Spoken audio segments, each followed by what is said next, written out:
오늘 은혜 받으실 하나님의 말씀은 다니엘서 7장 1절에서 3절, 13절에서 14절 말씀입니다. 바벨론 벨사살 왕 원년에 다니엘이 그의 침상에서 꿈을 꾸며 머릿속으로 환상을 받고 그 꿈을 기록하며 그 일의 대략을 진술하니라. 다니엘이 진술하여 이르되 내가 밤에 환상을 보았는데 하늘에 내 바람이 큰 바다로 몰려 불더니 큰 짐승 넷이 바다에서 나왔는데 그 모양이 각각 다르더라.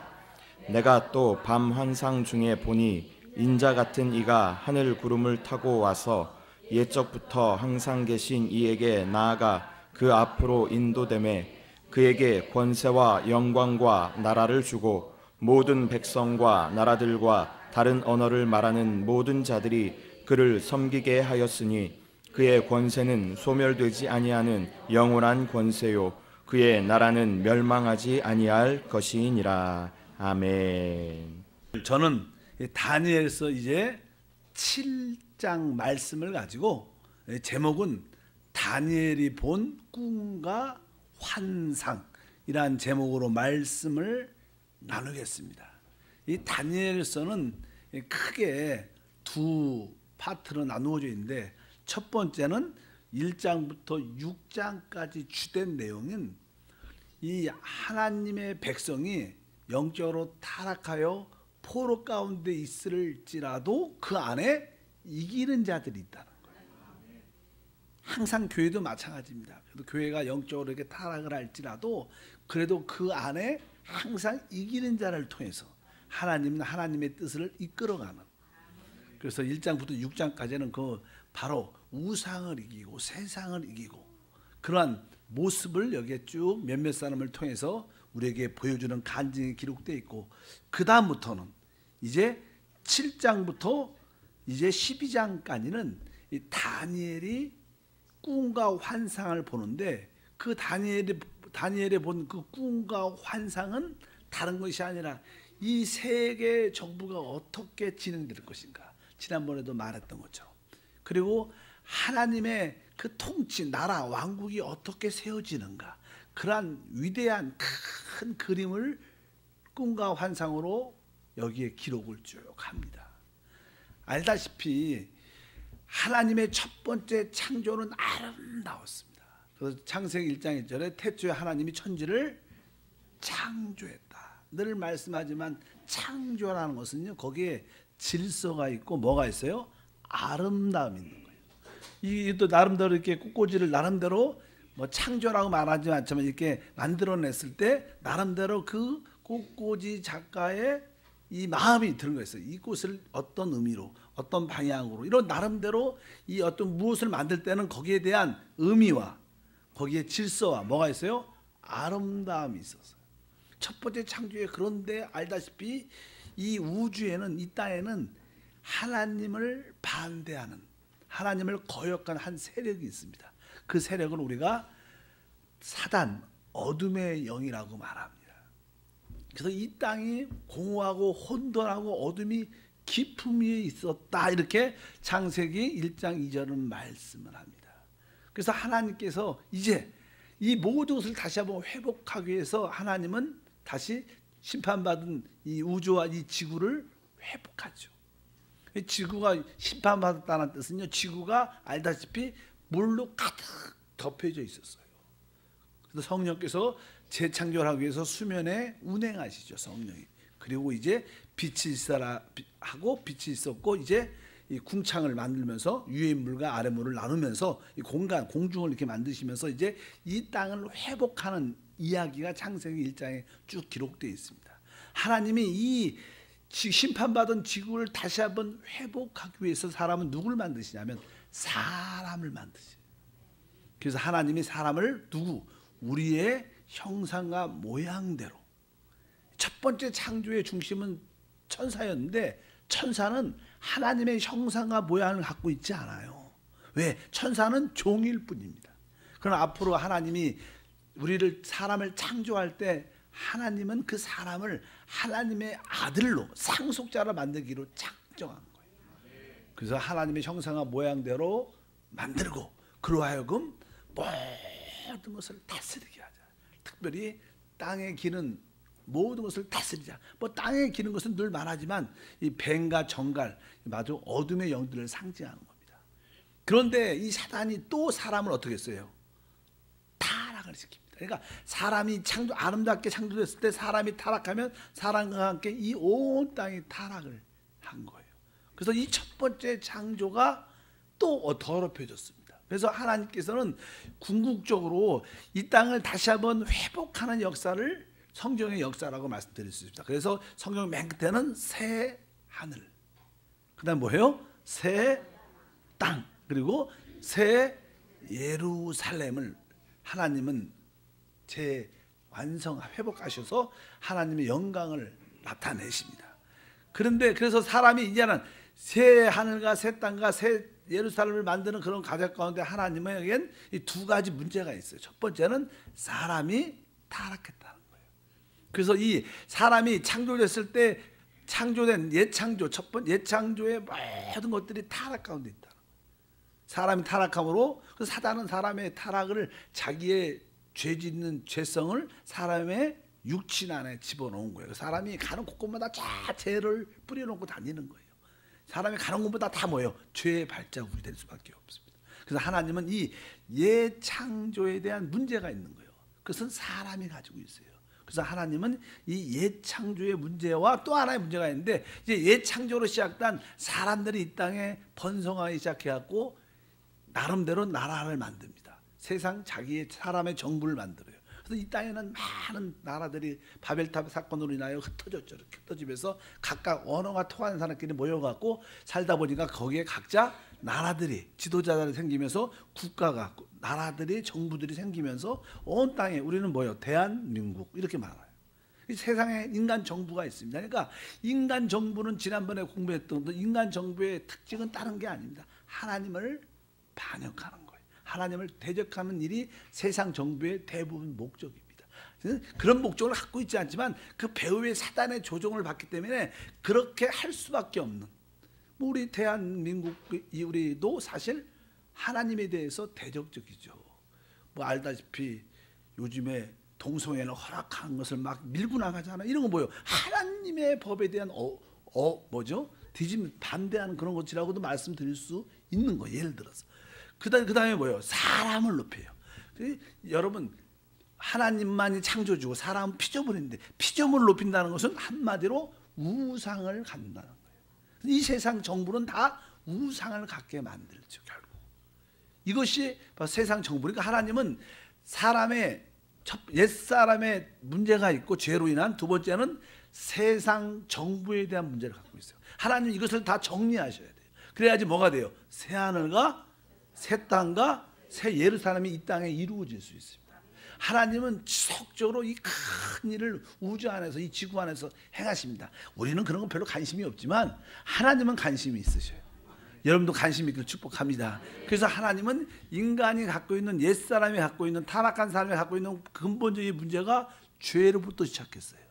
죄의 근원은 우리의 육체 안에 죄의 생명으로 들어와 있습니다. 그래서 주님은 바로 십자가에서 사람을 오셔서 인류의 모든 것을 다 짊어지심으로, 십자가에서 죽으심으로 말미암아 모든 죄의 근본적인 문제를 끝내십니다. 여러분, 모든 게 사람이 죽으면 끝나는 거예요. 그래서 주님은 모든 인류를 대표해서, 대신하여 그분이 십자가에서 어떻게 죽으신 겁니다. 그래서 우리의 옛 창조에 대한, 옛 사람의, 타락한 사람에 대한 근본적인 모든 문제는 어떻게 끝나요? 십자가에서 예수님이 죽으심으로, 대속의 죽음을 통해서 그 문제를 십자가에서 끝낸 그 사건은 2000년 전에 이루어진 사건입니다. 또 하나의, 이 땅에 새 하늘과 새 땅과 새 예루살렘을 만들려면 또 하나 뭐, 인간 정부를 끝내야 되는 거예요. 우리는 이 땅에 살면서 좀 섭섭할 수 있겠지만 그래도 하나님은 이 땅에 있는 인간 정부를 끝내는 이야기. 그래서 이제 다니엘서에 보면 이제 그 느부갓네살이 환상을 보는데 큰 금신상으로 된 사람을 이렇게 보게 됐죠. 그런데 거기에 설명을 쭉 다니엘이 해석할 때 그것이 바로 인류의 큰 흐름의 역사를 말씀합니다.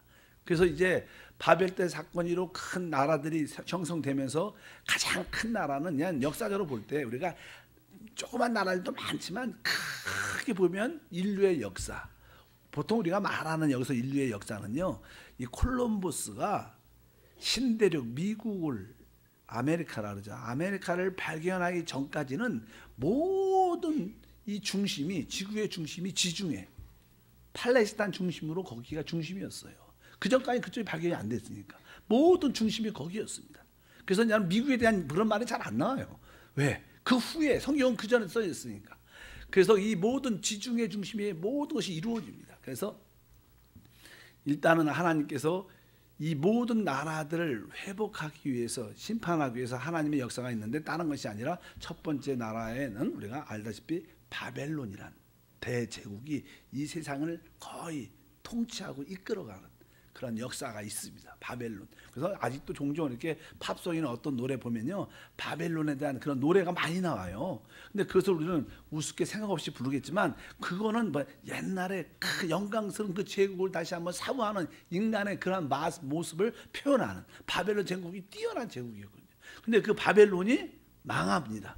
메대와 바사라는 페르시아에 의해서 결국 망하게 되고, 이 페르시아는 알다시피 역사적으로 큰 지중해 쪽을, 많은 그 나라를, 중동 쪽을 꽉, 이란, 이라크 이런 나라들을 강력하게 갖고 있다가, 보통 우리가 페르시아 그러면 뭐 지금으로 말하면 이란 이런 나라예요. 이란. 지금은 좀 이렇게 전쟁 뭐 이렇게 핵 이런 게 관련돼서 많은 어려운 경제적인 어려움과 핍박이 있지만, 옛날에는 그 나라가 큰 나라였었습니다. 그러고 나서 이제 그 나라가 헬라라는, 그리스라는 나라에 멸망을 당하고, 그리고 나서 이 그리스는 누구에 의해서? 로마에 의해서 멸망을 당합니다. 그래서 지금 우리가 살고 있는 시대는 나름대로 어떻게 보면 로마의 그 영향권에 있는 나라에 속해 있어요. 크게 보면 네 제국을 볼 때 바로 바벨론과 아까 페르시아와 헬라와 로마 제국에서. 그래서 우리가 지금 보통 우리나라에서도 헌법, 어떤 법 같은 거, 뭐 단위 같은 거 쓸 때는 대부분 그런 모든 법의 근원이 어디서 나와요? 로마법에서 나온 거예요. 그 로마의 문화, 이런 것들이 다 우리의 지금 현대 모든 문화는 옛날에 바벨론의 그 영향에 있는 것이 아까 뭐 페르시아가 가졌던 뭐 이렇게 문화의 영향을 받고, 그 영향가 그리스로, 그리고 그 로마가 이렇게 통합적으로 이렇게 합해져 갖고 결국 현대 문화가 된 거예요. 근데 현대 문화의 대부분 그러한 뭐 헬라에 있는 문화, 법, 특별히 로마에 있는 문화, 법, 이런 것들이 다 영향 가운데, 사실 우리는 그런 시대에 살고 있어요. 우리는 특별한 시대에 살고 있는 게 아니라 로마 제국, 큰 제국의 끝머리에 우리가 영향 가운데 살고 있다. 우리가 살고 있는 시대가 그런 시대라는 거예요. 그래서 여기에 대한 다니엘이 꿈을 꾸는데 이 네 짐승을 본다, 이런 말씀을 시작을 하는 거예요. 그래서 아까 읽었죠. 7장 1절을 보면 바벨론에 대한 다니엘이 꿈을 꾸는 이야기가 있어요. 7장 1절을 보니까 바벨론 벨사살 왕 원년에 다니엘이 그의 침사에서 꿈을 꾸며 머릿속에 환상을 받고 그 꿈을 기록하며 그의 일의 대략을 진술하니라. 다니엘은 그가 그 시대에 하나님 나라였던 이스라엘 백성들이 포로가 되고 멸망을 했지만, 그래도 거기에서 항상 이기는 자로 하나님을 향한 뜨거운 열정과 믿음을 지킨 사람이었어요. 그래서 그가 큰 나라 입장에서는, 나라가 실패했어도 그는 개인적인 입장에서는 늘 하나님에 대한 승리의 간증을 지켰습니다. 우리가 하나님의 환상과 꿈을 가지려면요, 우리가 이기는 그러한 위치에 있어야 되고요, 합당한 방향을 바라볼 수 있어야 이런 꿈과 계시가 들어와요. 여러분 삐딱하게 서 있는데 여기서 아무리 보여줘도 보여요, 안 보여요? 보일 수가 없는, 우리는 영적인 올바른 위치에 있어야 소위 계시라는 게, 축복이라는 게 들어올 수 있는 거예요. 방향이 틀리고 우리가 생각이 다른데 어떻게 들어올 수 있어요? 근데 다니엘은 항상 하나님 나라에 대한 애통함과 또 믿음을 지키는 그런 올바른 위치에 서 있었기 때문에 그에게 뭐가? 오늘 꿈을 꾸게 하고 환상을 보게 하고 그것을 하나님께서 해석해 주는, 여러분들도 진짜 이런 소망이 있어야 돼요. 그래서 마음이 청결한 자가 복이 있나니 저희가 하나님을 볼 것이다. 그래서 늘 마음이 청결하다는 뜻은 마음이 단일한 마음, 한 마음밖에 없다는 거예요. 오직 그리스도를 바라보고 그리스도를 추구하고 그리스도를 사모하고, 이것이 청결한 마음이에요. 우리가 깨끗한 마음을 갖고 있어도 여러 가지 생각을, 깨끗한 여러 가지 생각을 가질 수 있습니다. 그러나 이 청결한 뜻은 오직 한 가지 생각, 하나님에 대한 생각만 가질 때 우리에게 영적인 축복과 은혜가 있어요. 저도 이게 종종 어떤 성도나 사역자들을 만나서 대화를 하다 보면 오직 관심이 하나님 말씀, 그리스도밖에 없어요. 이런 분들은 영적으로 빨리빨리 자랍니다. 그러나 우리의 생각이 자꾸만 세상에 사람과의 관계, 자기의 연민에 빠져 있으면 영적인 성장이 별로 없어요. 뭐 구원은 받았지만 이게 올바른 어떤 꿈과 환상의 계시가 깨달아지지 않는다고 말씀드릴 수 있습니다. 어차피 꿈과 환상을 받을 수 있는 것은 다니엘이 그런 승리의 위치, 하나님을 바라보는 그 위치가 방향이 올바랐다는 거예요. 그런 자들에게 하나님의 계시와 환상이 임한다, 이렇게 말씀은 드릴 수 있습니다. 2절과 3절에 보면 다니엘이 진술하여 이르되 내가 밤에 환상을 보았는데 하늘에 네 바람이 큰 바다로 몰려오더니 불더니 큰 짐승 넷이 바다에서 나왔는데 그 모양이 각각 다르더라, 이렇게 말씀을 합니다. 보통 자는 여기 하늘에서 네 바람이, 그러니까 뭐 원래 나는 이 세상은 동서남북으로 되어 있고 나는 하늘에서 하나님께서 이 큰 바람을, 이거 뭐 세계적인 어떤 나라들의 국가들의 어떤 정치의 어떤 바람들이 있죠. 그러니까 정치들이 어떻게 돌아가고 요즘에는 뭐냐는 북한의 핵 문제로 인하여 뭐 우리 미국 회담을 한 후에 막 그냥 그런 이슈들이 있지 않습니까? 그냥 그것도 하나의 큰 정치적인 바람에 이 세상이 어떻게 변화되는 하나의 큰 바람이 부는 거죠. 그런 것처럼 이런 모든 주권은 다 하늘에서 부는 겁니다. 정치적인 바람도 이것도 다 하늘에서 불어. 이제 국가가 변화가 되고 시민 의식이 달라지는 그런 것조차도 그렇다. 근데 큰 바다 몰려오더니 큰 짐승 뭐가요? 네 개의 짐승의 모습을 바다에서, 여기서 바다는 지중해를 말, 지중해, 거기 지중해. 항상 이 바다는요 세상의 근원을 말합니다. 그런데 나는 우리 계시록 같은 거 보면 땅에서 한 짐승이 올라온다, 그 전에는 바다에서 한 짐승이 올라온다, 이렇게 표현해요. 근데 그가 적그리스도입니다. 그러니까 이 적그리스도는 유대인에서 나오지 않는다는 거. 땅에서는 유대인 땅을 말합니다. 항상 하나님의 땅을 말합니다. 그래서 땅에서 짐승이 올라온다 그러면 유대인 중에 한 거짓 선자가 나와서 적그리스도를 하나님이라고 거짓 선전을 하는, 그런 대언하는 그런 말을 하기 때문에 땅에서, 근데 여기서는 누가 올라? 바다에서, 그러니까 이방인 땅에서 이런 짐승들이, 여기서 뭐 짐승이라는 것은 나는 세계를 이끌어갔다, 아까 말하던 이 바벨론의 제국을 이끌어갔던 왕들을 말하죠. 황제들, 또 아까 페르시아의 황제, 뭐 그리스의 황제, 로마 황제, 이런 자를 대표하는 자들이 올라와서 자기의 그 자기 하나님이 정한 기간에 그 나라를 이끌어가고 세계 정치를 이끌어가는 그런 모습에 대한 설명을 쭉 기릅니다. 첫째 짐승 4절에 보니까 첫째는 사자와 같은데 독수리의 날개가 있더니 내가 보는 중에 그 날개가 뽑혔고 또 땅에 들려서 사람처럼 두 발로 서게 함을 받았으며 또 사람의 마음을 받았더라. 첫째 짐승을 딱 봤는데 이 다니엘이 어떻게 생겼어요? 사자 같은데 독수리의 날개가 있다. 근데 그 날개가 뽑혔다, 이런 말씀을 해요. 그러니까 이게 나는 여기서 나는 앞으로도 지난번에도 공부했지만 이거는 이 바벨론의 느부갓네살 왕은 최고의 왕 중의 왕이었다. 그래서 그를 상징하는데 그가 워낙 파워가 있었고 능력도 있었고, 근데 알다시피 그가 너무나 교만해서 7년 동안 어떻게 돼요? 짐승이 돼갖고 땅을 기고 그런 사건이 있다가 다시 풀어난다는 그런 사건이 기록되어 있지 않습니까? 이런 사건들이 때 이렇게, 그래서 보니까 날개가 뽑혔고 그 다음에 땅에서 둘려서 사람처럼 두 발로 서게, 나중간 그가 정신이 돌아와서 야, 진짜 다니엘이 섬기는 하나님의 진짜 하나님이시다, 이렇게 똑바로 진짜 사람처럼 되죠. 왜? 하나님을 만난 그런 경험을 갖고 있으니까.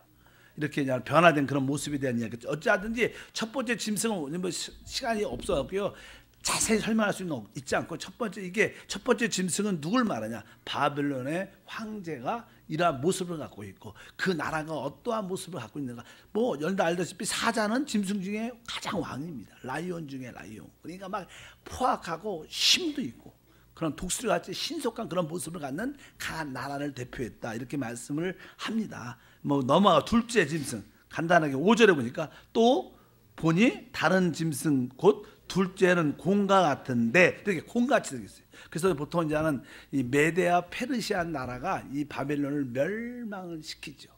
근데 그 나라는 아주 곰처럼, 곰은 좀 우둔하지만 얼마나 힘이 세고 무자비한데 그런 느낌이 갖고 그것들이 몸 한쪽을 들었고 그 입에 이사이에는 새 갈빗대가 물렸는데, 그러니까 곰이 이제 메데아 바사 페르시아가 결국 통합이 되면서 그 나라가 강성해질 때 그 입에는 새 갈빗대를 물었다. 그래갖고 이 페르시아가 순식간에 이 바벨론과 그 당시 주변에 있었던 이 소아시아와 이집트를 이렇게 금방 멸망시켜버리고 입으로 삼켜버립니다. 그래서 아마 큰 갈빗대를, 입에 세 가지 갈빗대를 물었다, 이런 표현을 말씀하고 일어나서 많은 고기를 먹으라. 뒤에 보니까 그런 말씀이 그러게 많은 나라를 이렇게 소유하고 있는 그런 말씀을 말씀합니다. 이것은 아까 말씀드렸던 메데아 페르시아에 대한 그 왕의 그 다니엘의 해석을 설명을 줄게. 설명은 뒤에 쭉 나와요. 근데 세 번째 짐승 6절에 보니까 그 위에 내가 또 본즉 다른 짐승 곧 표범 같은 것이 있는데, 그래서 이것은 보통 우리가 그냥 가장 신속하게 세계를 정복했던 나라주가 헬라 그리스였어요. 알렉산더 대왕이 아주 막 젊은 나이에 신속하게 나라를, 표범이 빠르긴 진짜 빨라요. 그래서 그냥 신속한 그런 속도전을 해갖고 금방 세계를 지배했던 그런 영향력을 가지고 있기 때문에 아마 표범 같다 이렇게 표현을 한다고 보통 말을 많이 합니다. 그 등에는 새의 날개 넷이 있고 그 짐승에게 또 머리 넷이 있으니 권세를 받았더라. 결국 나중에 알렉산드로 황제가 일찍 죽지요, 젊은 나이에. 그러고 나서 그냥 그 나라가 넷으로 갈라지면서 이제 그 왕들이 나눠지게 됩니다. 그래서 아마 뒤에 보니까 또 머리 넷이 있으니 그가 그리고 권세를 받았더라. 그 헬라가 네 나라로 나눠지면서 그 네 장군이었던 분들이 자기 나라를 하나씩 갖게 돼갖고 분열된다는 그런 의미로 여기에 설명을 간단하게 해놨습니다. 표범 같다. 뭐 등에 새 날개가 있다니까 표범도 빠른데 날개도 있으니까 얼마나 빨라. 신속한 능력으로 세계를 정복하고 그런 파워를 갖게 된다는 그런 의미를 갖게 됩니다. 마지막으로 이제 7절과 8절에 넷째 짐승에 대한 이해. 넷째 짐승은요, 아까는 첫 번째 뭐 사자 같다, 공 같다, 세 번째는 표범 같다. 근데 이 넷째는 설명하기가 어려운 거야. 이렇게 표현했어요. 7절과 8절에 보니까 내가 밤 환상 가운데 그 다음에 본 넷째 짐승은 무섭고 놀라우며 또 매우 강하여 또 새로 된 큰 이가 있어 먹고 부서뜨리고 그 나머지를 밟았으며 이 짐승은 전에 모든 짐승과 다르고 또 10뿔이 있더라. 내가 그 뿔을 유심히 보는 중에 다른 작은 뿔이 그 사이에 나더니 첫 번째 뿔 중에 셋이 그 앞에 뿌리까지 뽑혔으며 이 작은 뿔에는 사람의 눈 같은 눈들이 있고 또 입이 있어 큰 말을 하였더라. 그래서 어떤 짐승이라고 말을 애매한데 아마 이 짐승의 모습이 사람 같은 거예요. 사람. 그러니까 뒤에 보니까 아주 새로 된 큰 이가 있다. 7절에 기록있고 먹고 부서뜨리고 나머지는 또 이렇게 발로 밟았어요. 이 발로. 그러니까 우리가 발이 두 발 있지 않아서 발이 그래갖고 그냥 열 발가락 시대 이런 표현을 많이 해요. 그런데 이 시대를 보통 그냥 로마 제국을 말씀하는 거예요. 근데 여기서 나오는 로마 제국, 다시 한번 죽었던 로마 황제가 부활하는데 그가 우리가 소위 말하는 뭐예요? 적그리스도예요. 적그리스도. 그러니까 아주 놀라운 파워와 능력과 권세를, 뭐 그도 남들이 볼 때는 뭐예요? 그리스도라고 보죠. 우리가 볼 때는 뭐라 그래요? 적그리스도, 안티그리스도라 이렇게 말하지만 세상 사람들 볼 때는 뭐예요? 이 지구를 구원할 최고의 지도자 그리스도, 하나님이라고 생각합니다. 우리 믿는 사람은 안 그렇지만 세상 사람들은 다 그를 뭐로 믿어요? 그리스도로 믿는 거예요. 그렇게 아주 카리스마, 능력과 파워가 있는 놀라운 사람이었는데, 뭐 여기 뭐 8절에 보니까 내가 그 뿔이 10뿔이 있는데 10뿔이니까 아마 그 시야에 10제국이 그를 돕는다는 그런 뜻을 갖고 있어요. 아마 그래서 10제국 중에서 한 그 대표가 그 리더가 되지 않을까. 그래서 내가 그 뿔을 유심히 보는 중에 다른 작은 뿔이 그 사이에 나더니 첫 번째 뿔 중에 셋이 그 앞에 뿌리까지 뽑혔으면 아마 이 그 한 10나라 중에서 한 왕자가, 대통령이, 한 왕이 그 세 나라를 한 번에 삼켜버리면서 아주 강력한 지도자로 떠오르면서 아마 이 로마가 다시 로마 제국이 회복되는 그럴 때 많은 사람들이 그를 추종하는. 그래서 그가 어떤 말을 하냐면 이 작은 뿔에는 뭐요? 사람의 눈 같은 눈들이 있다. 사람의 눈 같은 눈들이 있다. 그러니까 이 사람을 딱 보는데 벌써 사람들이 쫄린 거야. 저 그 사람이 바라볼 때마다 속을 다 들어붙는 것 같아. 이러한 통찰력 같은 게 있는 거야. 사람을 딱 보면 사람들이 겁을 딱 먹어. 그 안에 있는 것이 다 이렇게 보이는 거죠. 사람이 그러니까 다 무서워하고 세상만은 쫄죠. 저분이 나 다 아는 것 같아. 내 속에 있는 거. 이렇게 그런 통찰력도 있고 또 뭐라 그러니까 또 입이 있어 큰 말을 하든 이 큰 말을 한다는 것은요 다른 뜻이 아니라 하나님을 대적하는 하나님 있으면 나와보라 그래. 막 이런 아주 센 말을 한다는 거예요. 우리 뭐 자기가 하나님이니까 하나님이라고 말하니까 뭐 그렇게 말할 수 있죠. 이렇게 그냥 말을 하는 그런 모습을 갖고 있다. 그래서 보통 이제 로마 제국의 마지막 짐승의 모습은 사람 같은 그런 모습으로 나타나서 바로 눈도 있잖아요. 그리고 뭐요 입도 있고 그다음 입으로 다 뜯어버리고 또 발로도 이렇게 딱 밟잖아요. 그리고 어떤 그림 보면 종종 이렇게 시사 같은 그런 그림 같은 거 보면 이런 모습을 종종 신문에 나와요. 뭘 입으로 꽉 물고 있고 발로 누굴 꽉 밟고 있고 쫙 있는 그런 모습들 다 그런 것이 앞으로 나타날 적그리스도를 그리는 사단의 역사가 아닌가 그렇게 말씀합니다. 이 뿔이 하는 일이 어떠냐면 7장 25절에 보면 25절 말고 21절에 보면 이 뿔이 성도들과 하나님 백성들과 싸워서 이긴다는 거예요. 이렇게 보면 21절에 써 있어요. 내가 본즉 이 뿔이 성도들과 더불어 싸워 그들에게 이겼더니 이런 말씀이에요. 기분이 별로 안 좋잖아요. 성도로부터 이겼다는 거예요. 그러니까 이게 적그리스도가 이제 앞으로 자기가 적그리스도로 이렇게 추앙을 받을 때 하나님을 믿는 모든 자들을 핍박하고 결박하고 죽이는 권세를 갖게 돼요. 그때 우리는 휴거돼야 되는데 혹시 남아 있으면 여기에서 고난 받습니다. 이 사람한테. 그래서 조심해야 됩니다. 그러니까 그들과 싸워 이겼다. 그러니까 이때는 다 우리 믿는 사람들이 순교할 수밖에 없는 거예요. 그때 남은 사람들은 다 순교합니다.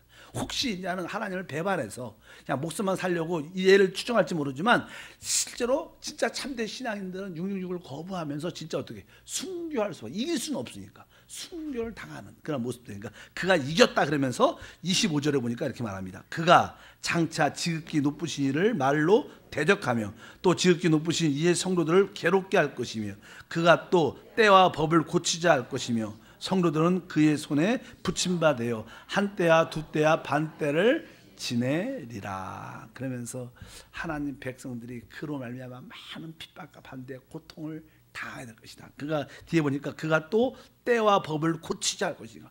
막 법을 바꾸는 거야. 자기가 이제 세상의 왕이 됐으니까 자기 뜻대로 모든 것을 나를 경배하지 않으면 다 죽이고 이제 모든 법을 그렇게 만드는 거예요. 헌법이 바뀐다는 것은 그렇게 쉬운 일이 아닌데 그런 것을 자기 마음대로 그런 것들을 우리가 깨어 있어야 된다.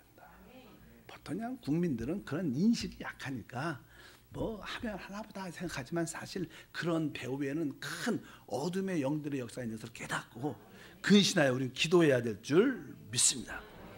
그런데 결국 그럴 때 누가 와요? 바로 우리 왕 중에 왕이신 그리스도가 이 땅에 오셔서 그를 심판하면서 이 아까 말씀드린 것처럼 이 세상 정부의 하이라이트가 적그리스도가 세상을 이끌어가는 거예요. 적그리스도가 세상을 아주 세상 왕국을 멋지게 이끌어갈 때 주님이 오셔서 그를 끝내므로 인간 정부를 끝내고 하나님 그리스도의 왕국이 이 땅에 세워지는 그런 이야기를 다니엘의 환상 가운데 봤다는 거예요.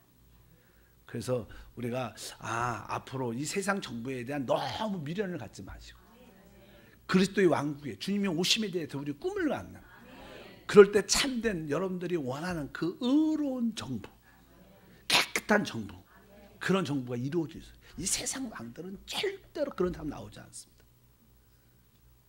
그래도 구간이 명간이라고 뭐 이런 말도 있고 또 이렇게 뭐 그런 말 하면 안 되겠지만 일단은 뭐 첫 번째 아내 중에서도 조강지처가 뭐라 그래요? 헐난 거예요. 항상 이게 모든 사람은 다 똑같다는 거야. 사실 모든 일에 대해서. 그러니까 우리는 사람을 믿는 게 아니라 바로 하나님의 나라가 세워져서 꿈꿔야 된다. 이런 말씀을 드릴 수 있습니다. 근데 26절 보니까 그러나 심판이 시작되면 그는 권세를 빼앗기고 완전히 멸망할 것이다. 바로 이렇게냐는 다니엘이 이러한 네 짐승을 보면서 이 세상 정부가 어떻게 이끌려갈 것이고 어떻게 멸망할 것이고 마지막 넷째 짐승의 모습이 어떻게 드러나고 어떻게 통치하고 거기에 하나님 백성들이 어떻게 핍박하는 것을 그런 이야기를 쭉 기록하면서 이제 결국 이 땅에 그리스도, 하나님의 아들 그리스도가 왕으로 오시는 그런 내양의 환상을 보게 되죠. 그래서 이제 한 9절부터 10절에 보면 드디어 뭐예요? 하나님께서 이 땅에 그 아들을 통하여 이 땅을 통치하고 이 땅에서 우리에게 보여주는 거예요. 여러분, 어떤 경우에도요, 지금 대한민국도 누가 주권하고 있어요? 하나님이 주권하고 있고, 미국도, 북한도, 일본도 다 전체는 뭐예요? 하나님의 주권하는 것을 우리가 믿으셔야 돼요.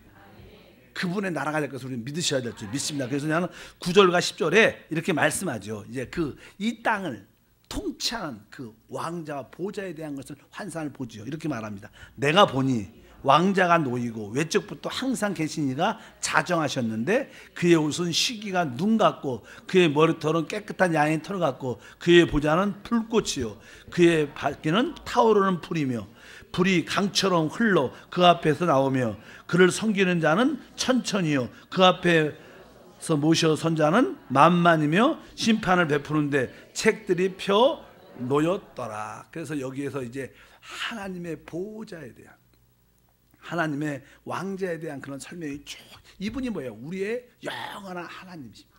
그분은 영원부터 그 보좌에 앉아 계신 분입니다. 그분이 어떠한 분이신가? 뭐 이렇게 보니까 왕자가 놓였고 옛적부터 항상 계시니까 그분은 영원전부터 계신 분이에요. 우리야 뭐 나이가 100세도 안 되지 않습니까? 인류의 역사도 잘 돼봤자 6천 몇 개 안 되는데 그분은 영원전부터 이 우주의 보좌를, 이 세상의 보좌를 통치하신 그런 하나님이시다. 근데 그 보좌는 아까 보니까 불꽃이다. 그의 보좌는 뭐요?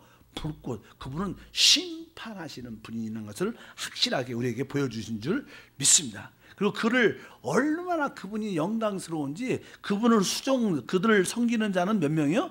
그를 섬기는 자는 천천히요 그 앞에는 모셔다 둔 자는 만만이며 그 수많은 수억의 그 천사들이 주님 앞에 앞에 그분을 경배하려고 쫙 서 있는 거예요. 우리가 종종 이렇게 대통령이나 왕들 앞에 보면, 큰 나라도 보면 이 왕 앞에 가기 위해서 많은 대신들이나 뭐 수많은 사람들이 막 머리를 숙이고 지나갈 때마다 그런 모습을 영화에서 종종 보잖아요. 근데 사실 저는 중국은 좋아하지 않지만 중국이 사실은 큰 나라예요. 왜? 중국은요 워낙, 여기 중국에서 계시면 성교사님도 계셨는데 중국은 워낙 나라가 크고 인구가 많으니까 그 황제한테 한번 갈래도요 너무나 그 궁이 큰 거예요.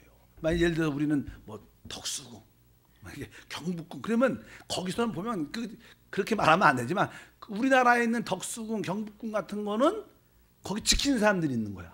우리 보통 거기 지키는 사람들이 있는 거 크게 베껴서, 그들 황제들은 얼마나 땅이 커서 그런지 그 군사들도 그 앞에 가려면, 왕 앞에 가려면 옛날에 그런 이야기를 들으면 역시 대국은 대국이다. 그런데도 영적으로는 우리 한국이 대국이다. 그것을 믿으시기 바랍니다. 그러니까 이제 우리 주님이 얼마나 영광스러우냐면 뭐요? 섬기는 자가 뭐요? 천천이면 1000 곱하기 1000은 100만인가? 그러니까 100만 이상의 뿐만 아니라 뒤에 보니까 뭐예요? 그를 그 앞에 모셔 선 자는 만만이면 억이죠. 그 수많은 천사들이 쫙 서갖고 그분을 경배하고 높이는 위엄과 영광이 있습니다. 여러분들이 하나님 영광을 안 봐서 그렇지 그분의 영광을 한번 보면 껌뻑 갑니다. 그분 앞에 그냥 경배할 수밖에 없는 그런 모습을 우리 이 다니엘이 본 것 같아요. 그리고 중요한 것은 그 앞에 심판을 베푸는데 책들이 펴놓였더라. 거기에 우리가 계시록에 생명책이 있죠. 그 생명책 이래 이범성 목사 이렇게 이름이 없으면 아웃입니다. 아웃. 영원한 아웃. 예를 들어서 우리는 우리 이름이 어디가 있어요? 그 생명책 기록이 되어 있어요. 근데 계시록에 보면요 생명책 이름이 흐리게 된 사람도 있다 그래요. 흐리게 된. 처음에는 반짝반짝하게 썼다가 점점점 세상으로 타락을 하다 보니까 이제 생명에, 그래서 우리 생명책에 흐리지 않고 여러분 이름이 확실하게 써있길 바랍니다. 여기 보니까 이게 바로 선심판을 베푸는데 책들이 펴 놓였더라. 그런 가운데 바로 그 심판을 심판하시는 누가 오시냐면 바로 그리스도가 빰빰빰빰하고 이 땅에 오시는 그런 이야기가 기록되어 있어서 7장 13절에 다시 한번 읽어보면 내가 또 밤 환상 중에 보니 인자 같은 이가 하늘 구름을 타고 와서 옛적부터 항상 계신 이에게 나아가 그 앞으로 인도되매, 영원한 우리 하나님께서 그 아들 그리스도에게 이 모든 심판의 권세와 영광을 다 인도하는 거죠. 이제 네가 모든 것을 통치하고 다스려라. 바로 우리 예수 그리스도는 뭐예요? 하나님이시지만 사람이신 분. 우리들도 어떻게 돼요? 이 부활 승천 휴거되면 우리도 사람이었지만 하나님 같은 요소를 갖는, 같이 거기에 참여하는 놀라운 축복을 갖게 될 것을 믿으시기를 바랍니다. 그래서 우리 그 하나님께서 그 그리스도에게 인자라 그러죠. 인자, 잠깐만 여기 인자라 그러잖아. 사람의 아들, 사람의 아들. 예수님이 이 땅에 사람으로 오셨어. 그리고 그 사람의 모습이 죽음과 부활을 통해서 하나님으로 신성으로 인정된 그러한 놀라운 새로운 피조물이신 줄 믿습니다. 그래서 이렇게 말씀을 쭉 하고 그의 모든 권세가 그냥 14절에 기록되죠. 읽으면 그에게 권세와 영광과 나라를 주고 모든 백성과 나라들과 다른 언어를 말하는 모든 자들이 그를 섬기게 하였으니 그의 권세는 소멸되지 아니하는 영원한 권세요 그의 나라는 멸망하지 아니할 것이라. 그러니까 그 인자하신 우리 주 예수 그리스도께 하나님 아버지가 모든 나라와 권세와 영광을 다 주셨다는 거예요. 그분이 뭐예요? 우리의 맏형이셔요. 어떻게 보면 우리는 그의 형제들이니까 우리들도 그러한 권세에 참여하는 축복을 갖게 돼요. 왜? 우리는 하나님의 생명, 하나님의 자녀와 아들들이. 그러니까 이스라엘 백성들이 아주 율법을 받아갖고 바짝바짝 할지 모르지만 그거는 종들의 수준이고 우리는 뭐예요? 레벨이 달라요. 뭐 이스라엘에 잠깐만 우리는 아브라함의 족속이요, 아브라함의 베냐민 집회만 이런 얘기를 많이 해도 우리는 진짜 하나님의 생명을 가진 최고의 아들. 그러니까 이 교회라는 것은 최고의 복을 받은 거예요. 이 인류가 창조된 이후에 가장 복 받은 사람이 누구예요? 교회에서 하나님 아들이 된 사람이에요. 그 전까지는 다 구약에도 그렇죠. 구약 시대에도 하나님의 생명을 갖지 못했어요. 왜? 앞으로는 믿음으로 가졌지만 우리는 진짜 주 예수의 생명, 하나님의 생명을 소유한 자. 그래서 우리는 최고의 여기에 권세에 참여할 겁니다. 믿으시길 바랍니다. 그 권세와 영광과 나라를 주고 모든 백성과 나라와 다른 언어를 말하는 모든 자들이 그를 섬기겠다. 그래서 우리도 다 왕 같은 제사장.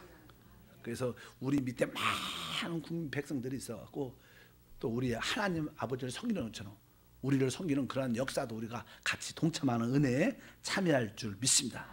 바로 이 그리스도가 그 권세를 받고 이 땅에 이 마지막 발악하는 적그리스도의 그 마지막 회복된 로마 제국의 그 왕국을 주님이 오셔서 멸망을 시키죠. 그래서 이 모든 세상 정부가 완전히 무너지면서 하나님의 왕국, 그리스도의 왕국이 이 땅에 세워져 영원한 왕국을 갖고 오죠. 그래서 아까 14절 중간에 그의 권세는 소멸되지 아니하는 영원한 권세요 그의 나라는 멸망하지 아니할 것이다. 그래서 그리스도의 왕국이 이 땅에 영원히 세워지는 하나님의 통치가 이루어지는 그러한 꿈과 환상을 누가 봤다는 거예요? 다니엘이 봤다는 거예요. 그래서 우리 하나님이 너는 이것을 기록하라 이렇게 해갖고 다니엘이 이것을 쓴 겁니다. 그래서 여기서 우리가 결론적으로 말을 하면 하나님은 이 땅을 사랑하십니다. 그래서 다시 한번 이 땅을 그냥 버리는 게 아니라 하나님은 이 땅을 다시 한번 새 하늘과 새 땅과 새 예루살렘을 통해서 통치하십니다. 근데 그 일을 할 때 우리 인간에게는 하나님에게는 두 가지 우리의 문제는 하나는 죄라는 문제, 인간의 옛사람에 대한 죄사람에 대한 문제와 또 인간 정부에 대한 두 문제를 주님이 해결한다는 거예요. 그래서 첫 번째 오심에서는 바로 인간의 죄의 근본적인 문제를 십자가의 죽음을 통해 해결하셨고 재림할 때는 인간 정부를 해결하셔서 그리스도의 왕국을 세우는 이것이 성경에 앞으로 우리가 그냥 보통 세상 사람들은 관심이 없지만 우리 믿는 사람들은 하나님의 역사의 하나의 과정 도표예요. 아, 이렇게 하나님은 이 우주를 이 땅을 이끌어 갈 거구나. 이런 큰 그림을 알고 여러분들이 신앙생활하면요 조금 시험 들어도 아이 그 별거 아니야. 그냥 이길 수 있어. 감사하지 뭐. 너무 그런 걸 못 보면요 너무 요구가 조금. 우리 아이들을 보세요. 싸울 때 뭐로 싸워요? 이거 왜 내 거 만졌냐? 왜 만졌냐? 내 건데 왜 언니가 가졌냐? 오빠가 가졌냐? 부모가 보면 아무것도 아니야. 야, 그냥 언니 줘. 내가 더 좋은 거 줄게. 그렇게 말해도 안 돼. 그냥 울어. 그냥 아니라고 막 내게 가져야 된다. 그런 모습을 많이 보여요. 우리도 하나님도 그런 모습. 여러분들이 이런 하나님의 영원한 왕국을 미리 보면 그래. 왼밤을 쳐? 여기까지 돼. 겉옷을 달면 속옷도 주고 오리를 가? 그래. 심리 같이 가자. 아멘. 같이 가주는. 왜? 하나님의 생명을 가졌으니까. 그런 믿음이, 그것이 사랑이죠. 여러분들이 이 큰 그림을 다니엘처럼 보길 바랍니다. 우리가 직접 꿈을 꾸지 않아도 이 꿈꾼 거나 마찬가지예요. 환상을 본 거나 마찬가지인 줄 믿습니다. 따라합니다. 다니엘의 꿈과 환상이 나의 꿈과 환상이다. 하나님이 이것을 그냥 오픈해 놨으니까, 여러분도 오늘 꿈과 환상을 봤으니까 하나님의 그 영원한 나라를 꿈꾸고 그 영원한 나를 위해 살길 주며 축복합니다. 그럼 우리의 영광과 권세가 우리가 앞에 예비되어 있으니까 이 땅에 썩어질 거, 금방 사라질 것에 너무 연민하지 말고, 너무 슬퍼하지 말고 탈탈 털고 가볍게 살면요 금방 오십니다. 종종 그러잖아요. 나이가 60대이고 70대신 분들 금방 지나갔어. 하룻밤 잤는데 60이야. 우리 권사님도 그러세요, 안 그래요? 반 잤는데 졸다가 일어나니까 30이 됐어. 그러니까 그런 거예요. 그러니까 금방 지나간다. 그러나 또 전체 영원한 시대가 이루어질 것이다. 이런 꿈을 갖고 달려가길 주님으로 축복합니다. 다시 한번, 다니엘의 꿈과 환상은 나의 꿈과 환상입니다. 아멘. 나는 하나님의 영원한 나라를 보았습니다. 그것이 바로 우리의 왕국이 될 것이고, 바로 거기서 우리는 영생토록 하나님의 왕권과 재산권을 가지고 하나님을 섬기며 모든 것을 다스릴 겁니다. 여러분들은 진짜 많은 백성을 다스릴 거예요. 많은 백성을 다스리고, 제가 종종 그러잖아요. 여러분들이 이제 은하계 하나씩 얻어서 하나님이니까 여러분들이 은하계 하나씩 하나, 거기서 또 재창조하면서 멋진 지구들을, 우주를 회복하는 일들을 참여하는, 거기는 계시록 23장에 없잖아요. 그러니까 앞으로 그런 일들이 앞으로 써질 줄 믿습니다. 그런 일을 하라고 하나님이 우리를 부르신 줄 믿습니다. 하나님 아버지 감사합니다. 성령 안에서 다시 한번 다니엘의 꿈과 환상이 우리의 꿈과 환상이 되게 하사 하나님의 왕국을 보고 또 믿음으로 모든 승리하는 은혜가 우리 가운데 있게 도와주시고, 솔로몬이 외쳤던 헛되고 모든 것이 헛된다는 것을 분명히 깨닫고 썩어질 것이 아니라 성령을 위하여 영생을 거두는 그러한 삶이 되도록 은혜를 베풀어 주옵소서. 주 예수 이름으로 기도합나이다. 아멘. 할렐루야.